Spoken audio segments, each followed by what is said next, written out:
ফারাক্কার gate খুলল ভারত, বন্যার সংখ্যায় যেসব জেলা। বন্যা পরিস্থিতি দেখা দিয়েছে ভারতের বিহার ও ঝাড়খণ্ডে।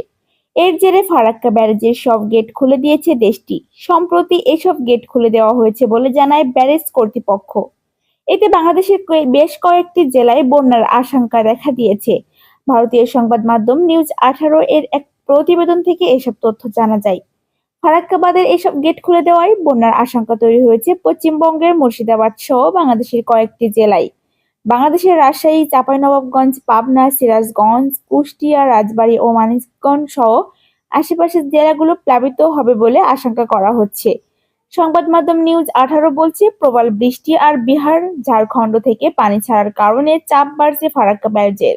পানি ছাড়তে হচ্ছে এই ব্যারেজেও। ফারাক্কা বাঁধ প্রকল্পের পানি বিপদ সীমা অতিক্রম করার দৈনন্দিন পানি ছাড়ার পরিমাণ বাড়ছে। যদিও বাকি সময়ে আপ স্ট্রিমে পানি যেমন থাকে সেই অনুযায়ী ছাড়া হয় ডাউন স্ট্রিমে। গঙ্গার পানির স্তর বৃদ্ধি পাওয়ায় 11 লাখ কিউসেক পানি ছাড়া হয়েছে। ফারাক্কা বাঁধ প্রকল্পের একটি সূত্রের বরাতে সংবাদ মাধ্যম নিউজ 18 বলছে, বিহার ও ঝাড়খণ্ডে বিপুল পরিমাণে বৃষ্টি হওয়ায় এবং ফারাক্কা বাঁধ প্রকল্পের পানির স্তর বৃদ্ধি পাওয়ায় সব গেট খুলে দেওয়া হয়েছে।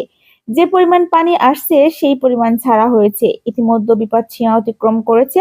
ফারাক্কা ব্যারেজের পানি ধরে রাখার ক্ষমতা নেই, ফলে ছাড়তে বাধ্য হচ্ছে তারা।